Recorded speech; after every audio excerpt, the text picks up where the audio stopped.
Class 6 chapter number 2 geography का topics क्या है?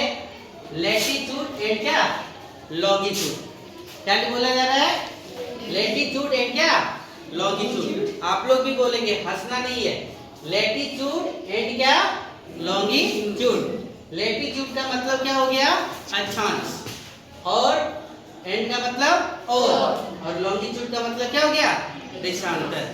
अक्षांश और क्या देशांतर। अक्षांश और क्या देशांतर। चैप्टर का नाम है। हम लोग सबसे पहले यहाँ पे कुछ टॉपिक्स को जानते हैं, इसके बाद आप लोग का क्या है लैटिट्यूड का टॉपिक्स पे चलेंगे। हम लोग जहाँ रहते हैं उस जगह का क्या नाम है? जिस भूभाग पे रहते हैं उस भूभाग को क्या बोला जाता है? पृथ्वी। हम लोग जिस ग्रह पे रहते हैं उस ग्रह का क्या नाम है? पृथ्वी है। तो पृथ्वी बहुत बड़ा है, तो क्या इसका आकार हम लोग संपूर्ण रूप से देख पाएंगे क्या? नहीं। तो पृथ्वी का एक छोटा सा रूप को हम लोग देखते हैं, कौन सा? ग्लोब को। किसको देखते हैं? ग्लोब को। और ग्लोब क्या करता है? पृथ्वी का एक प्रारूप के जैसा दिखाई पड़ता है। किसके जैसा? तो पृथ्वी के प्रारूप के जैसा दिखाई पड़ता है। जब ग्लोब की बात करेंगे तो ग्लोब में अलग अलग कलर हैं। ग्लोब में ध्यान से सुनेंगे, ग्लोब में जो नीला रंग होता है, ग्लोब में कौन सा रंग? नीला रंग। और जो नीला रंग होता है वो संपूर्ण क्या पानी का भाग दिखाता है। क्या दिखाता है? पानी का भाग। और जो बच जाता है वो क्या है? कहीं भूभाग है, तो कहीं पहाड़ है, तो कहीं पत्थर है, तो कहीं नदी, तो कहीं झरना। अलग अलग जगहों पे अलग अलग प्रकार का। हम लोग ग्लोब में संपूर्ण जानकारी नहीं है। ग्लोब में हम लोग थोड़ी सी चीजों को क्या करते हैं? जानते हैं। जब किसी क्षेत्र का नक्शा की जरूरत पड़ता है, किसी क्षेत्र की क्या जरूरत पड़ता है? नक्शा का। समझेंगे टॉपिक्स को भी। किसी क्षेत्र का क्या जरूरत पड़ता है? नक्शा का। तो नक्शा को हम ग्लोब में नहीं देख सकते। नक्शा 2 डायमेंशनल है, यानी उसमें लंबाई और क्या रहेगा? चौड़ाई रहेगा। लेकिन ग्लोब 3 डायमेंशनल है, यानी लंबाई भी है, चौड़ाई भी है और क्या है? ऊंचाई भी है। लंबाई भी है, चौड़ाई भी है और क्या है? ऊंचाई भी है। हम लोग जिस टॉपिक्स पे चलते हैं उस टॉपिक्स में सबसे पहले देखो आया क्या? लैटिट्यूड। क्या आया? लैटिट्यूड। ध्यान से समझेंगे। क्या आया? लैटिट्यूड। जो आपके बुक में भी पढ़ना है। क्या पढ़ना है? लैटिट्यूड, है ना? तो लैटिट्यूड मतलब क्या हो गया? अक्षांश। क्या हो गया? अक्षांश। अब हम लोग के दिमाग में ये चल रहा होगा कि सर आप इतना जो लाइन खींचे क्या पृथ्वी पर खींचा हुआ है क्या? आप लोग के दिमाग में चल रहा होगा कि इतना जो लाइन खींचे क्या पृथ्वी पर खींचा हुआ है क्या? नहीं खींचा हुआ, काल्पनिक किया गया है, माना गया है। क्या किया गया है? काल्पनिक किया गया। और क्या किया गया? माना गया।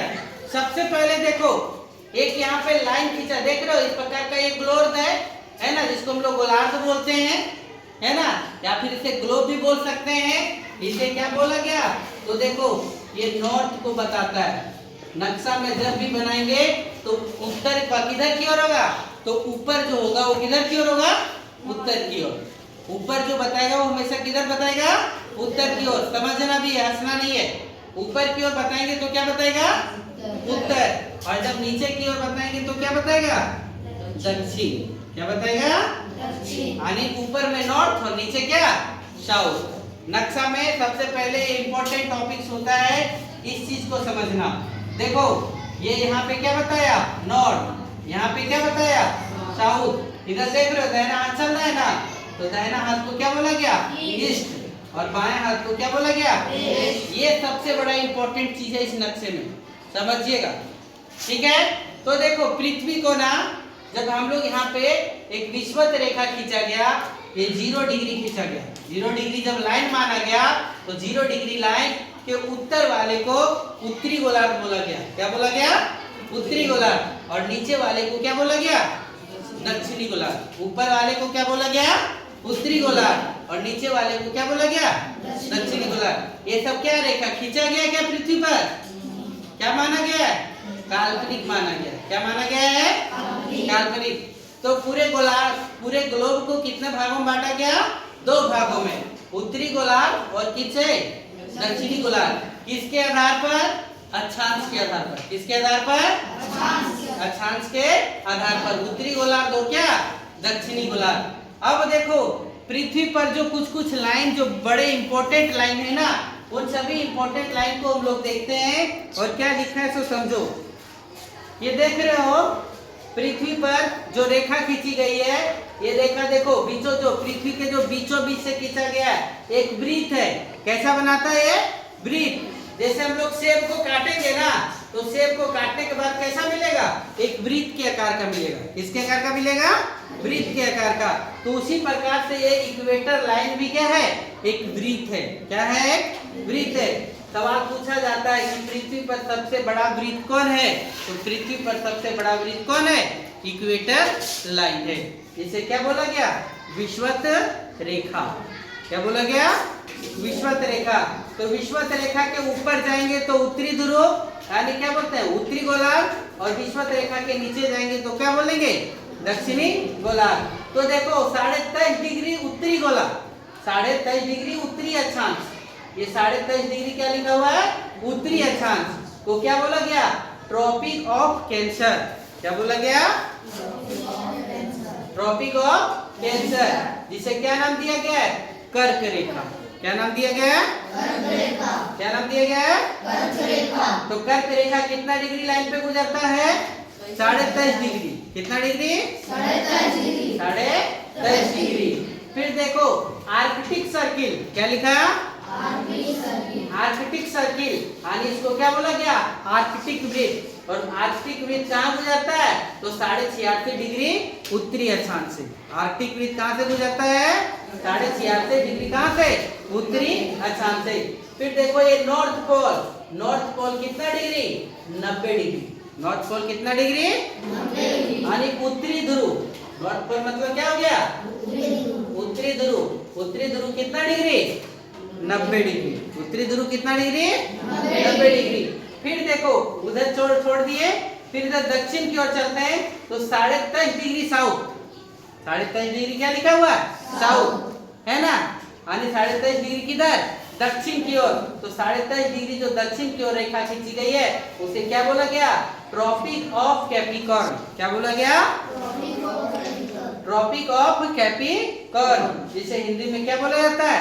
मकर रेखा। क्या बोला जाता है? मकर रेखा। मकर रेखा। जब सूर्य की स्थिति मकर रेखा पर होता है ना, तो हम लोग क्या मनाते हैं जानते हो? मकर संक्रांति। क्या मनाते हैं? मकर संक्रांति। सूर्य की स्थिति कहाँ पर? जब मकर रेखा पर हो तो क्या मनाते हैं? मकर संक्रांति मनाते हैं। फिर देखो आया कौन सा? Antarctic circle. कौन आया? Antarctic circle. ये कहाँ पर है? तो 76.5 डिग्री किधर की ओर? दक्षिण की ओर। 76.5 डिग्री किधर की ओर? दक्षिण की ओर, है ना? फिर देखो साउथ पोल। साउथ पोल भी कितना डिग्री पर है? 90 डिग्री पर। इसे क्या नाम दिया गया? दक्षिणी ध्रुव। क्या नाम दिया गया? दक्षिणी ध्रुव। अब देखो यहाँ से प्रत्येक डिग्री पर एक वो लाइन है, काल्पनिक किया गया है। तो इधर से देखो 1 से लेकर के कितना? 90। 1 से लेकर के कितना? 90। इधर से 1 से लेकर के कितना? 90। तो 90 और 90 कितना हो गया? 180। कितना? 180। और एगो 0 डिग्री है। एगो कौन है? 0 डिग्री। 180 प्लस एगो कितना हो गया? 181। तो आपसे सवाल पूछा जाएगा कि पृथ्वी पर कुल अक्षांश रेखाओं की संख्या कितनी है? तो क्या जवाब दोगे? 181। कैसे सो समझ में आया? कहाँ से? 0 डिग्री से 90। तो 1 2 3 4 5 प्रत्येक डिग्री पर चलेगा, और प्रत्येक डिग्री पर चलेगा तो कहाँ तक चलेगा? 90 को चलेगा। इधर भी कितना चलेगा? 90। तो 90 90 कितना? 180। और यहाँ क्या बच गया? 1। 0 डिग्री भी एक तो लाइन है, तो 180 और ये कितना हो गया? 181। यानी कुल कितनी विषुवत यानी कुल कितनी अक्षांश रेखाएं हैं? 181। और देखो ये भी फिगर बनाए हैं उसी लिए, यहाँ से समझने के लिए। एक वो अक्षांश है ना, एक अक्षांश 2 अक्षांश, प्रत्येक अक्षांश के बीच जो दूरी है ना वो 111 किलोमीटर का है। 1 डिग्री से 2 डिग्री अक्षांश जब जाएगा, अगर बीच में जो दूरी है वो कितना दूरी है? 111 किलोमीटर का। कितना का है? 111 किलोमीटर का दूरी है। ये आज का टॉपिक था। कल हम लोग पढ़ेंगे इसमें टॉरिड जोन। चलिए नोट करिए।